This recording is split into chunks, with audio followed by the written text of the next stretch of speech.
咁希遷嚟到揾清遠禪師啦，於是乎問佢來自邊度。咁呢個就禪宗裏面經常咧就問你嚟自邊度咧，就即係了解你嘅背景。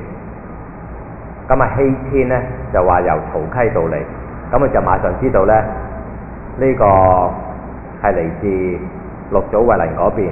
六祖就喺曹溪嗰度，六祖慧能咧就叫曹溪大師。咁話問翻佢，咁你喺嗰度得到過乜嘢啊？喺六祖慧能大師嗰邊，咁其實即係語帶相關。表面上即係話你學到啲咩嘢啊？你有乜嘢嘅心得啊？學法咁如果佢正面答嘅時候咧，咁就起碼知道佢係去到咩水平。有啲人話，有啲人好老實㗎嘛，話我係喺嗰度聽唔明㗎，唔知講乜㗎，咁又得。佢話嗰度我學到乜學到乜，即係將自己個境界咧話俾別人聽。譬如話我知道六祖慧能大師咧就叫我哋咧就係識自本心、見自本性嘅咁樣，最重要咧係見性成法，明心見性咁樣。咁於是乎就大約知道學到啲咩嘢，都係有意思嘅。但係希遷咧，亦都係一個機靈應變。佢就係日後出名嘅石頭和尚啊！石頭咧有個出名就係石頭路滑，呢嚿石頭好滑嘅，好滑嘅意思即係你捉佢唔住嘅。佢咧就好機靈、好靈敏、好識得呢個應變，你唔能夠捉到任何嘅痛腳，佢唔會俾你咧引到佢入個陷阱裏面。喺佛教嚟講，你有何所得啦？呢個喺心經嚟講，喺空中嚟講，喺般若智慧嚟講，係應該係無所得啊嘛。般若波羅蜜多心經話以無所得故，係嘛？你唔好有所得，你自己有所得嘅話，即係有所執，有所執即係有煩惱，有所偏差，而唔能夠解脫。你得到執着咗嘅話，你就唔能夠解脫，你就唔能夠放開。咁問佢喺六祖慧能嚟嗰度得到乜嘢啊？答案就係答翻佢：我未去過六祖慧能嗰度都無所失㗎啦。首先第一咧係意思即係話，佢唔用咧肯定地説，佢唔落入去個陷阱嗰度。第一點喺格式上邊，我得到乜得到乜。哇！你真係好有執喎，好有得喎。呢個得就係你嘅得咯，你咪噴住你呢個得。又或者佢會講話：你既然咁有所得，仲走嚟搞邊一得？仲走嚟搞乜先？你已經咁有所得，仲走嚟搞乜先？走啦，翻去啦！唔使招呼你啦。亦都可能咁樣俾人對待噶嘛。你有所得，即係有所執，即係有煩惱啦。咁就已經係你有所得就即係唔得噶啦。咁希遷識唔識聽咧？梗係識聽啦。希遷會唔會落入陷阱咧？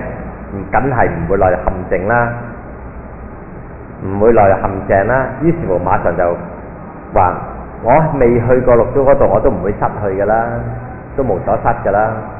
意思即係話俾你聽，我唔會咁蠢答你咧有所得嘅。呢個第一個意思。另一方面六祖慧能喺《壇經》裏面經常叫我哋乜嘢？識自本心，見自本性。咁如果希遷喺六祖慧能嗰度已經明白咗呢個道理啦，係識得識自本心，見自本性。最重要係我哋嘅本心本性，本心本性，我哋自己本來個心，我哋自己本來嘅真性，係咪六祖慧能俾㗎？唔係，本啊嘛，本心本性就係天生自己有嘅，就唔係人哋俾嘅，所以就唔需要去外邊求。唔需要去外邊揾，所以咧，既然係自己就唔叫做得咯。於是乎咧，佢就將呢一個意思咧，就唔用正統嘅講法，唔用傳統嘅講法，係講反話。講反話，反言若正啊嘛，正言若反啊嘛。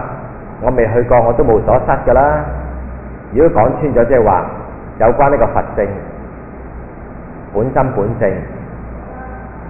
明心見性，見性成佛，心性嘅嘢全部都係自己有㗎啦，邊係喺外邊尋、外邊揾嘅啫？邊係外邊得嘅啫？所以呢，我就算未去過曹溪啊，都唔會有所失㗎啦。咁呢個就係講我哋本身本性佛性，即係兩個意思都有。第一，我唔會落入你個語言嘅陷阱，話俾你聽我得到乜嘢。第二，我無所得唔係代表我乜都唔識㗎，唔係代表我乜嘢領悟開悟都冇啊！佢又要顯示佢自己領悟咗，但係又唔會落入佢個語言陷阱。所以點解禪師嘅過招呢？真係嗰種智慧呢，喺電光石火之間，即問即答，即答再反問，反問再答，於是乎就即刻答啦。好，阿六祖既然喺嗰度嘅時候呢，個本身本性，你真係呢啱，就算冇去過你都唔會失去，因為自己本有嘅。阿清遠呢反應都好快，咁既然你未去過，就算未去過曹溪，阿六祖嗰度都無所失，你咁叻啦，咁你去嚟做咩啊？咁樣，咁你做乜要去呢？係咪好犀利啊？呢個問題，弟子啊更犀利。當呢個希仙你睇下，真係智慧機靈，即係智慧機靈。咁我唔去又點知自己無所失啊？呢個明啦，係咪？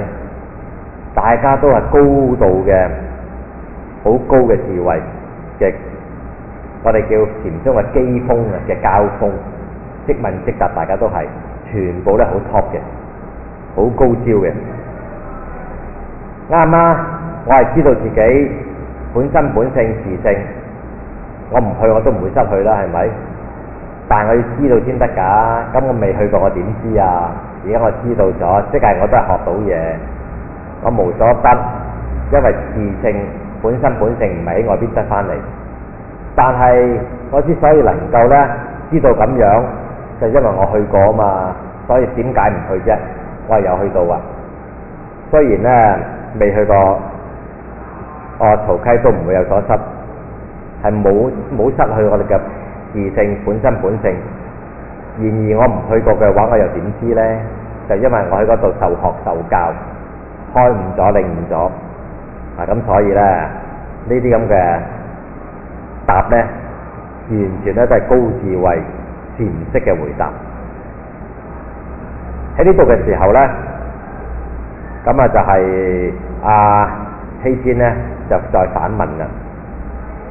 究竟我六祖大師呢，我師父曹溪大師識唔識得你㗎？咁即係咧顯示咧問呢個係語帶相關啦，就睇下啦，大家係咪自己有？即係換言之，我師父係咪有冇教過你㗎？我師父識唔識你？即係話你有冇嚟跟我師父學過㗎？即係反問，咁你識唔識我呢套先？即係反問啊，你識唔識我呢套先？我師父識唔識得你啊？咁其實呢句説話呢，都幾 challenging 嘅，即係幾挑戰性嘅。你可以好多理解嘅，即係話我師父識唔識你㗎？即係話你有冇跟過我師父學嘢㗎？即係可以咁樣理解。我師父識唔識你？即係你有冇跟過我師父學嘢㗎？即係話如果你有跟過我師父學嘢，就明啦。識自本心，見自本性，仲使問？係咪有呢個意思啊？咁清遠又好犀利嘅，又冇發脾氣嘅。好，我師父識唔識得你？你如果答識或者唔識咧，你已經咧就俾個弟子咧好不敬地咧牽住你個鼻走嘅。所以叻嘅禪師咧係唔會答你個問題嘅，唔會跟你個問題走，但係亦都唔係唔應你。咁佢就反擊反問，咁你識唔識我啊？嗱，即係話你識唔識我，我識唔識你咧？其實係都係一個嘅認同，一個認可嚟嘅。譬如有人同你傾偈嘅時候，傾一下，你識唔識我係邊個啊？即係問呢句説話，即係對自己好有自信，覺得自己好出名，覺得自己好有料到，覺得自己係一個成功人士，覺得自己係一個知名人士，覺得自己咧係一個有價值嘅人。你冇理由唔識得我嘅，即係於是乎咧，反問嘅時候呢，就肯定自己嘅權威，肯定自己嘅價值，肯定自己嘅存在意義。因為佢喺度問啊嘛，我師傅識唔識你㗎？即係好似呢，就係如果我師傅唔識你呢，你就好打有限㗎啦。如果我師傅識你啦，算你啦，咁啊都知道你識啲嘢。咁換言之，即係變咗呢，將嗰個嘅重要性呢轉移咗啦，就唔係喺阿清遠禪師嘅身上，就用六祖慧能嘅權威性呢嚟呢，就係襯托佢嘅價值。如果我師傅識你呢，即係代表我師傅有教過你，就算你有料到啦。如果我師傅根本都唔識你，你真係冇料到啦咁樣。禪師到最後嚟講，記唔記得一個公案講逢佛殺佛，逢祖殺祖，就唔認師唔認祖噶啦。最緊要係自己，呢種唔係一種自我，呢種係一種自信，呢種係代表能夠開悟咗之後，人掌握到自己嘅命運，做到自己嘅主人翁，係呢個意思。佢唔係一種要自大狂妄，係一種嘅禪式嘅生命嘅對自己嘅肯定，同埋對自己嘅自信。然後喺呢個前提就反問翻，咁你識唔識我？係嘛，即係將個信心擺翻自己做中心點，自己呢就嗰個焦點落翻落自身嘅身上，唔好向咗外邊，唔好中個弟子嘅陷阱。如果我師傅識你，你就 OK 啦；如果我師傅唔識你，你好打有限啦咁樣。即係變咗唔係我嗰個價值咧，係由別人識我唔識我嚟決定。甚至乎你師傅雖然係六祖大師，當然你師傅亦都係我師傅，呢啲冇問題，大家共同師傅。但係我嘅存在價值，我個有料到冇料到，我嘅開悟與否，我境界嘅高低，唔係因為喺呢度，唔係因為喺六祖慧能嗰度。嗱，呢啲真係禪師嗰種生命力，嗰種嘅自信，嗰種嘅自立，自己挺立到嘅，所以拉翻嚟嘅焦點。咁你識唔識我啊？咁呢個希天又好犀利喎！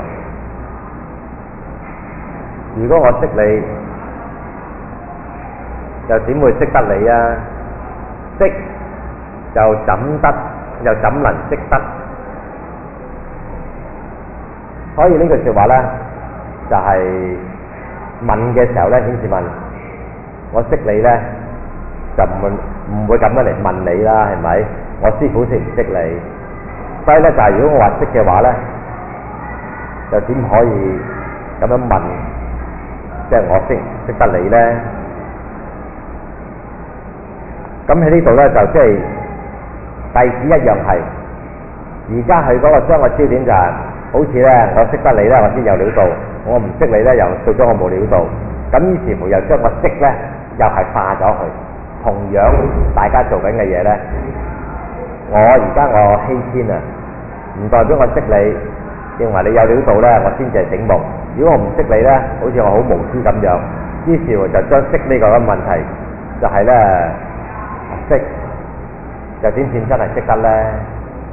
咁換之即係話呢，嗰種嘅認識與不認識呢，唔係最重要啦，唔係真係識，識咗又點啫？即係呢個意思啊！咁嚟到呢度嘅時候呢，清遠禪師知道呢個弟子點啊，亦都係有料到。咁佢講話，哇！雖然好多隻角，雖然好多隻角，雖然有好多隻麒麟啊。一隻角就夠噶啦，一隻麒麟就夠噶啦。即係咁多隻角之中裏面呢，就係有一隻麒麟夠晒啦。所謂鳳毛麟角啊嘛，係咪？咁呢就係，如果角嚟講呢，眾角雖多，好多隻角，鹿都有角噶喎。咁啊，但係鹿啦，因為麒麟呢，麒麟梗係與別不同啦，梗係神異神妙之獸啦，就係呢個係異獸。即係話呢個係奇異卓越超絕咁解啦。咁其實呢個咁樣講呢句説話係間接地呢肯定同埋認可，然後呢就接受希天，即係覺得呢個係一個叻嘅學生，呢個係一個叻仔嚟嘅，同埋呢就唔再呢就係即係啲字呢就係一路咁嘅對答嘅時候呢，即係認許咗佢。正話嗰個係交鋒，咁咧就呢度就告一段落。